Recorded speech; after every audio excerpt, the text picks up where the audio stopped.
Você já teve em mais de 40 países que você trabalhou? Isso me chamou a atenção. É uma história muito legal, que eu tenho muito orgulho disso, né? Eu fui adquirido, né? Eu trabalhava na Sica,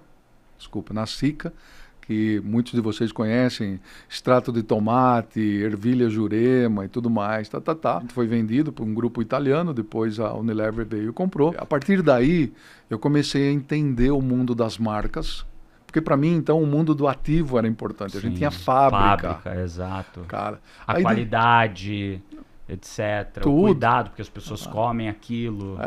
E aí veio o mundo das marcas. E o mundo das marcas é absolutamente maravilhoso, né? E veio um mundo. Eu vim de uma família muito humilde. Eu nunca tive pretensão de sair do país. Perfeito. E de repente essas coisas começaram a aparecer, né? E eu comecei a Como você gostar. aprendeu o seu inglês? Foi na marra? Foi na marra. Mas foi indo ou foi num curso Não. professor particular? Foi num curso, aqui pertinho, aqui inclusive, aqui do outro lado da ponte da Bandeirantes aqui, Boa. Unique, uma escola de inglês chamada Unique. Minha filha era pequena e eu passava o final de semana inteiro. Dava dor de cabeça em mim. Entendeu? Eu cansava. E aí chegava segunda-feira, trabalhava e tal. Então a vida foi muito dura no bom sentido, né? Mas me moldou e abriam portas, né? E pessoas de uma qualidade. Eu fui exposto a um grupo de pessoas de uma qualidade ímpar. Perfeito. E daí pela Unilever você foi para vários países? Aí eu fui morar na Inglaterra, morei na Argentina, fui local, fui regional, depois fui global, então eu tinha um time global, né? Então a minha vida era no telefone, das 6 ao meio-dia, né? Porque a vantagem do nosso fuso horário aqui, conversando com diferentes culturas, achando que eu entendia das culturas, e aí é que veio minha paixão por cultura, né? Porque você pegava no livro de inglês e ele falava assim, in principle I agree with you, quer dizer, em princípio eu concordo com você, e você achava que o cara concordava, e o cara não concorda. Quando ele fala isso, ele não concorda, né? Direcionalmente eu estou de acordo, não quer dizer que eu esteja de acordo. E eles têm umas coisas que eles falam assim, I can't disagree, eu não posso desconcordar.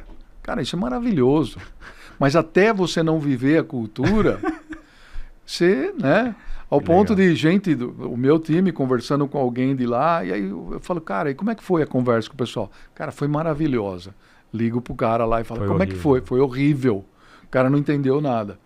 Então, aí eu comecei a participar de muitos M&As, né? Disposals também, eu saí num disposal em 2019, e pessoas muito competentes, pessoas absolutamente talentosas, um controle financeiro e uma lisura de cultura ímpar.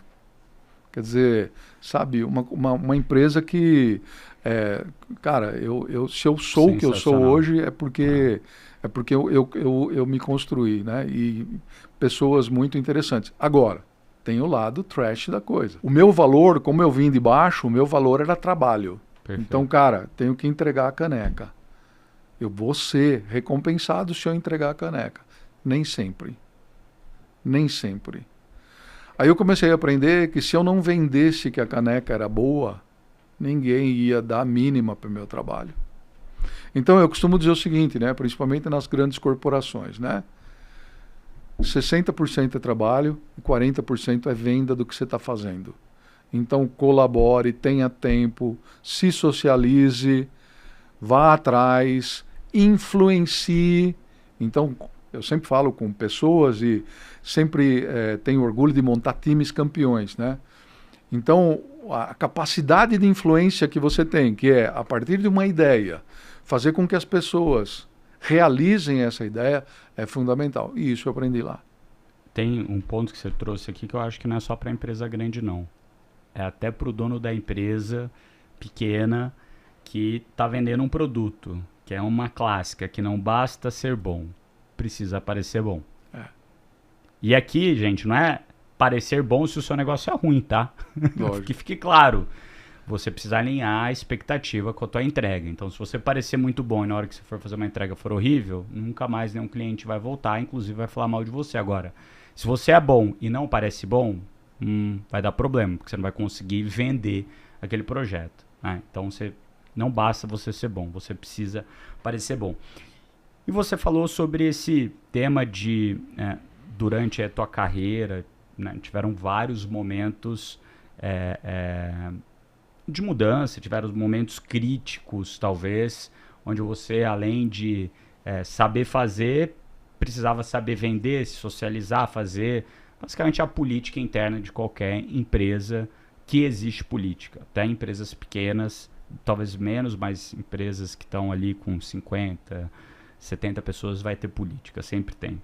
Teve algum momento crítico na tua carreira que você ter tido o time certo te ajudou a conseguir destravar esse crescimento muito grande? Se sim, qual que... Você lembra desse exemplo? Tenho Você sim. deve ter vários, né? E deve ter vários, mas teve um projeto, né, que destravar crescimento é uma coisa clássica, né? Porque muitas vezes você sabe o que você precisa fazer, mas por algum motivo as coisas elas não acontecem. E eu tenho um exemplo clássico que é num país da Europa, né? A gente estava no meio de um projeto, esse projeto era muito importante porque ia alavancar um crescimento e isso estava ligado diretamente ao ponto de venda, então a gente imaginava que a gente ia ter um boom de volume no ponto de venda e esse projeto ele não andava. E aí, né, quer dizer, o seu time fica lá, o seu time fica dando os tapas aqui, tapas ali, você começa a receber as reclamações e tal, isso, aquilo. Peguei um avião, fui para lá, e a hora que eu cheguei lá, eu comecei a investigar e tal. E eu cometi um erro muito, muito grande. E eu conto para todo mundo isso, e é um grande exemplo que eu coloco para os meus mentorados, né? Eu coloquei o cara errado na posição errada. Perfeito. Eu negligenciei a posição. Qual que era a posição? Era o PMO do projeto mais importante que a gente tinha. Perfeito. Então eu peguei um cara que era um cara amigável. Eu sou bem focado nesse negócio de estilo de comunicação, porque eu acho, né, aquele amigável, controlador, o analítico e o vendedor, né? E o cara era um cara que precisava alavancar a carreira, precisava crescer e tal, isso, aquilo. E era um cara super gente boa. E eu coloquei ele no lugar errado. Então, qual foi a grande lição que eu tomei de tudo isso, Bruno? Muito cuidado com os desafios que você dá para as pessoas. Antes de dar um desafio, entenda se a pessoa está minimamente municiado para entregar aquele desafio. Mas o que você acha que, nesse caso, a pessoa na ponta errou? O que faltava nela? Faltava a competência de tocar atividades, ser mais duro, né? Porque um PMO é o dedo duro do projeto, né? Chato. Cara, não está no budget, você não fez. Se você não fez, não tem problema nenhum. O que você vai fazer para arrumar? Quer dizer, qual que é o batedor de bumbo. Né? E o cara amigável, todo mundo enrolava o cara. Eu não gostava de se indispor com a galera. Não, por quê? Porque ele é um amigável, entendeu? E você pedir para ele fazer isso, ou eu pedir para ele, fere um valor que é quase que moral dele. Perfeito. Entendeu? Então, qual que foi a grande lição que eu tirei? Eu coloquei uma pessoa errada no lugar errado. Como que eu sei que a pessoa é a certa para o lugar certo? Entenda o colaborador, pelo amor de Deus. Cuidado em achar que o cara tá na vibe XYZ. Vai lá e entende o cara, tá? Então não é só sobre competência técnica. Não.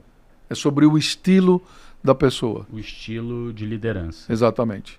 Tem algum modelo mental quando você vai olhar o estilo das pessoas de liderança? Quando eu olho para uma pessoa, eu sempre tento analisar dois pilares. Primeiro, as competências clássicas de um líder, né? Visão, capacidade de influência, materialização de ideias, né? Empatia, né? Isso é o clássico, é esse que você descobre em todo livro e tudo mais, né? Mas tem uma outra, isso não é suficiente. Perfeito. Isso não é suficiente. Então eu aprendi, né, que você tem que desafiar o ser humano. Então, pera um pouquinho. Você tem isso, tem aquilo, tem aquilo, tem aquilo. Legal. Cara, entrega essa caneca. Essa Faz caneca acontecer. faz acontecer em uma escala, se você puder, um pouco menor, que não represente tanto risco, mas faz acontecer. Não deixa, não jogue o cara na fogueira. Perfeito. Entendeu? Por isso é que essa capacidade que o líder tem que ter de sempre estar desenvolvendo pessoas é fundamental. Não espere para desenvolver uma pessoa quando você precisa da pessoa. Desenvolva antes. Esteja sempre olhando essas oportunidades. Fala, cara, o Bruno parece que é um grande potencial. Eu não preciso que ele resolva grandes problemas agora, mas eu vou fazer questão de colocar ele num probleminha aqui e quero testá-lo. E eu vou falar para ele que eu vou testar. Tá? Cara, passa e vai. Também, Bruno, não seja perfeito na hora de avaliar o teste. Perfeito. Ninguém vai ser perfeito. Então toma muito cuidado. E eu sou muito enfático nisso também, porque eu já fui perfeccionista. Isso é a pior bobagem que você pode fazer na sua vida. O tempo não permite perfeição. O tempo permite 70% de entrega, ajusta, porque o cenário já mudou. Né? Então não espere que o líder ou o colaborador esteja pronto totalmente, mas suporte esse cara para que ele passe para o próximo estágio. Eu acredito que uma das coisas que a gente deveria mudar para o Brasil ter um pouco dessa cabeça é o que está escrito na bandeira do Brasil. Está escrito ordem e progresso. Eu acredito no contrário. Eu acredito em progresso e ordem.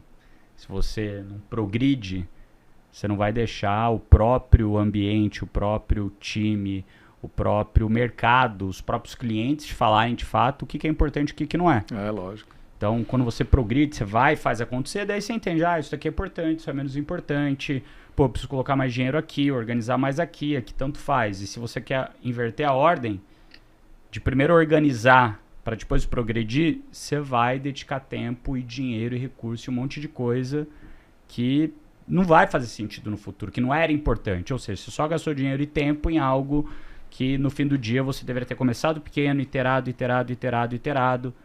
e continuado a evoluir. Junto com isso, eu vejo que nesses momentos que a empresa está crescendo rápido, a empresa acaba, e muitos alunos nossos aqui, principalmente de tipos de negócio que tem ou muito estoque ou muita gente. O supermercado é um caso claro do que acontece, que a empresa escala a operação antes de escalar a liderança. E daí o que acaba acontecendo é que esses líderes acabam tendo a vida deles um inferno, porque eles têm que liderar, imagina, 5 supermercados diferentes, com o gerente, logicamente, de cada um dos supermercados, mas muita coisa passa por eles, de compras, de time e assim por diante. Como que a gente consegue antecipar esse gargalo de, eu preciso melhorar a liderança do meu time antes de escalar que nem um maluco? Ou progresso e ordem? Você tem que ser doente por buscar talento. Então,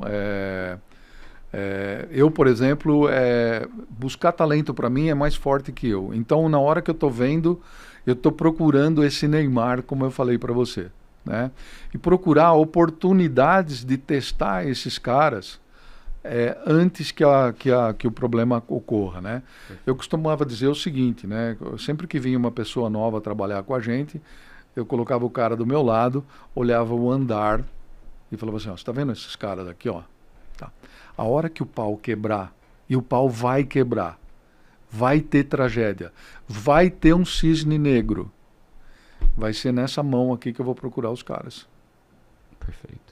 Vai ter 4 caras que vão estar ali, que eu vou falar o seguinte, cara, você vai lá e resolve. Obviamente, a gente sempre tenta fazer isso junto e faz isso junto, né? Então, preparar antes, trazer a pessoa, identificar esse potencial, usar situações. A gente tinha uma situação muito interessante que a gente tinha grandes países e pequenos países. Então, o que você fazia quando você identificava um cara que daqui a 10 anos, e isso é absolutamente intuitivo muitas vezes, você identificava que esse cara poderia liderar um grande país. Manda o cara para um pequeno país. Perfeito. E deixa o cara lá. O cara vai errar, o cara vai acertar e tudo mais, tal. E de repente o seu pipeline ele está preenchido com esses caras. Mas seja doente por identificar talentos. E seja doente por desenvolver talentos. Porque o que leva a operação, o que leva qualquer business, são as pessoas. Muitas vezes as pessoas chegam e falam, cara, estou com problema de margem. Cara, você está com problema de margem porque alguém está fazendo alguma coisa que não deveria fazer. Então, no final do dia, tudo volta na agenda de pessoas. E por que uma empresa grande, uma Procter, uma Nestlé, uma Coca, é bem sucedida? Porque os caras têm caras competentes trabalhando lá. Perfeito. E caras competentes consomem capital. Perfeito. Então, muitas vezes é uma decisão. Nem sempre essa é uma decisão fácil, principalmente quando você está começando. Mas, cara, você tem que acreditar nessas pessoas. Boa. Todo mundo tem capacidade de ser líder? Todo mundo tem capacidade de ser líder. Qual que é a diferença entre líder e gestor? Líder e gestor, para mim o gestor é um cara que está muito mais focado no curto prazo e no médio prazo. Perfeito. Né? Um cara que está olhando lá os OKRs, os KPIs, ele tem que entregar, ele tem que ver o pallet saindo do outro lado. E o líder, para mim, é o cara da gestão, é o vendedor, é a cara da empresa, é o cara que ousa, é o cara que, se os seus colaboradores muitas vezes não falarem que você é louco, talvez você não esteja fazendo o seu trabalho. Perfeito. Né? E o líder, Bruno, para mim, a gente sempre é retórico nisso, ele tem que ter emoção, cara. E eu acredito que o líder ele pode ser treinado, assim como o vendedor, né? Tem as pessoas que falam assim, pô, cara, mas eu não nasci para vender e tal, isso, aquilo. Cara, venda é processo. E liderança, eu acho que também, talvez você não seja o próximo Mahatma Gandhi, mas dá para você, processualmente, você se preparar para isso. Perfeito. E é isso que a gente faz aqui no G4. A gente prepara esses caras, né, com ferramentas, porque a gente já passou, já viveu isso, a gente sabe se o corte vai te matar ou não. Perfeito. Então, por isso que eu falo também, né, fugindo um pouco da resposta, tem alguém do seu lado. É que nem quando você tem filho, né? Quando você tem filho, né, você precisa ter umas veinhas benzedeiras do seu lado. Entendeu? Por quê? Porque senão você vai cair no problema de, como que chamam? Os médicos sempre falam quando é criança, lá tem, enfim, aquelas coisas genéricas que ninguém sabe o que é. Perfeito. Aí você vai numa veinha lá, ela fala, cara, vai naquele terreno lá, pega umas ervas lá e tira com a mão. Então, mentoria é muito disso. Perfeito. Entendeu? Cara, você vai morrer aqui, fica tranquilo, você não vai morrer aquilo. Né? Mas sempre preparando essas pessoas para quando a coisa acontecer.